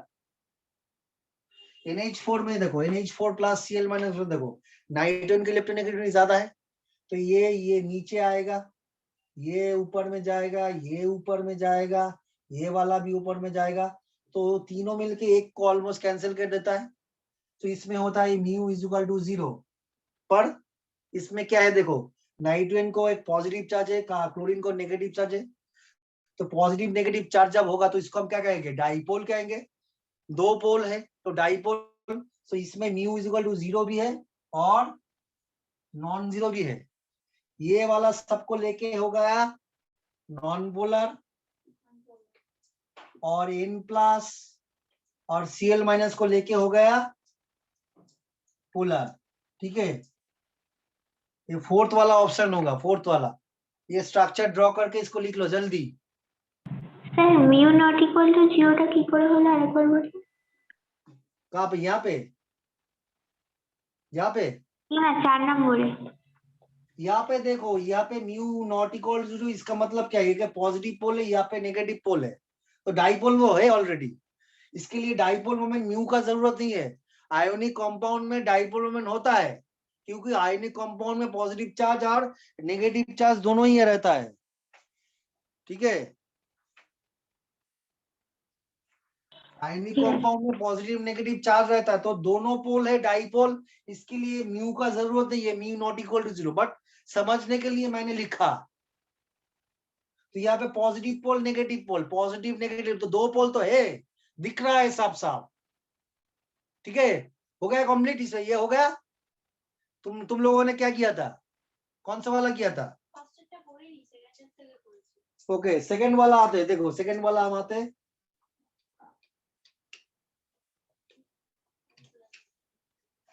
सेकेंड वाला में carbon tetrachloride has no net dipole moment because carbon tetrachloride का पहले क्या स्ट्रक्चर ड्रॉ करना जरूरत है। ठीक है, कार्बन टेट्राक्लोराइड का स्ट्रक्चर होता है टेट्राहेड्रल, क्यों हमको मालूम है, वो जो formula summation of valence electron minus charge by 8। Carbon का वैलेंशियल में 4 इलेक्ट्रॉन है, क्लोरीन का वैलेंशियल में 7 इलेक्ट्रॉन है, कितना क्लोरीन है 4 है, डिवाइडेड बाय 8, तो ये हो गया 32। 8 4 से डिवाइड करूंगा तो क्या होगा, 4 बॉन्ड पेयर मतलब sp3 हाइब्रिडेशन, तो इसका स्ट्रक्चर हो जाएगा टेट्राहेड्रल चतुस्थलक। अभी देखो क्लोरीन का इलेक्ट्रोनेगेटिविटी ज्यादा है, तो बॉन्डेड पेयर इलेक्ट्रॉन क्लोरीन की तरफ जाएगा, और ये वाला नीचे आएगा, ये वाला नीचे आएगा, ये वाला नीचे आएगा, तो ऊपर का पुलिंग नीचे का पुलिंग ऑलमोस्ट कैंसिल हो जा रहा है, तो म्यू इज इक्वल टू क्या हो जा रहा है 0, इसका मतलब नॉन पोलर।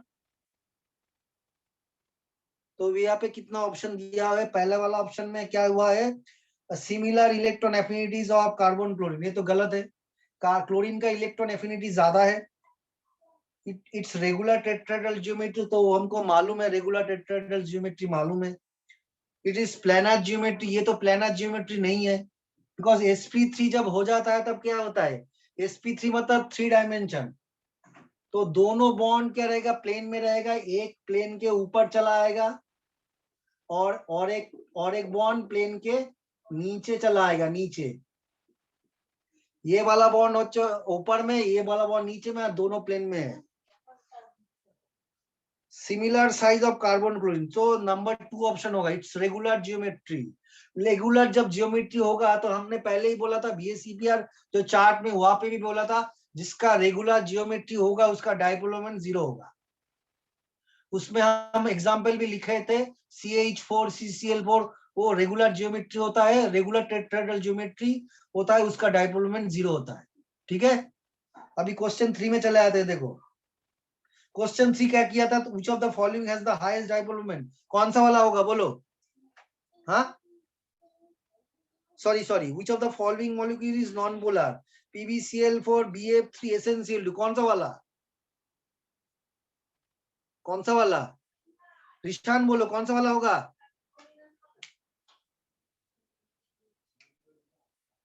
सोमदत्ता बोलो। Sir number 2, option number 2। Option number 2 होगा BF3। और ऑप्शन नंबर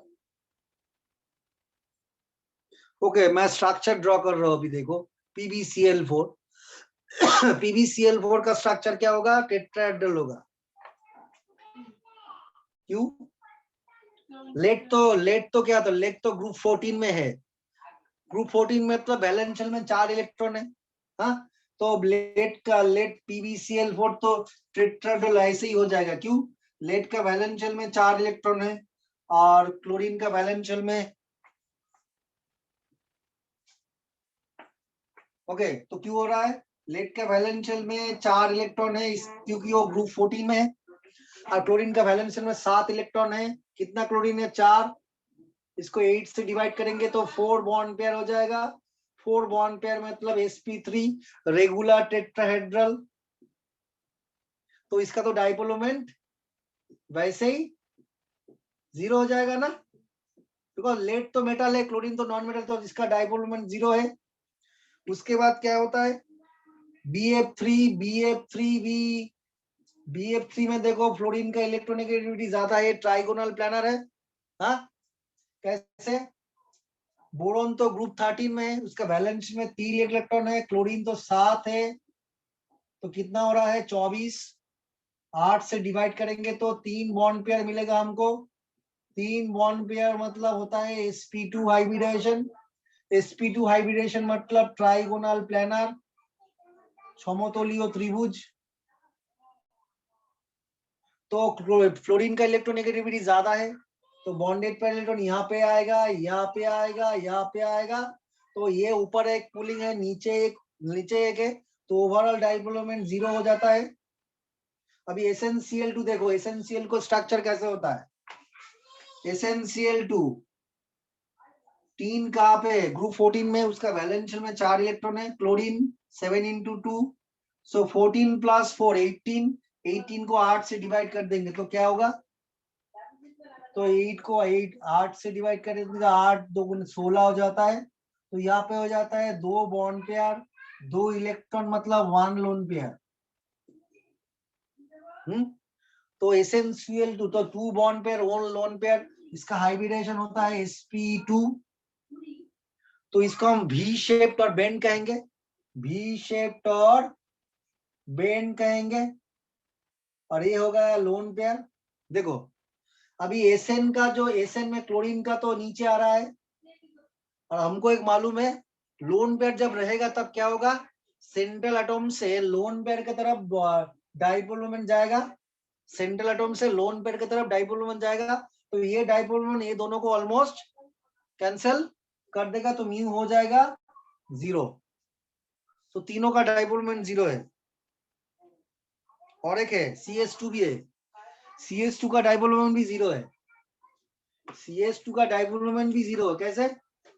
देखो CH2 कार्बन का वैलेंस शेल में 4 इलेक्ट्रॉन है, सल्फर का वैलेंस शेल में 6 इलेक्ट्रॉन है, क्योंकि ग्रुप 16 में है 8, 6 into 2 12, 12 plus 4 16, 16 को हम 8 से डिवाइड कर देंगे तो 2 मिलेगा। इसका मतलब 2 बॉन्ड पेयर, 2 बॉन्ड पेयर मतलब sp हाइब्रिडेशन। इसका मतलब इसका स्ट्रक्चर हो जा रहा है लीनियर।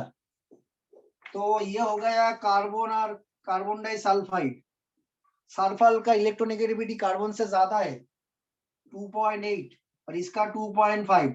सो बॉन्डेड पेयर इलेक्ट्रॉन यहाँ पे आएगा, यहाँ पे आएगा, तो ये पुल इसको कैंसिल कर देगा, तो डाइपोल मोमेंट क्या हो जाएगा? 0।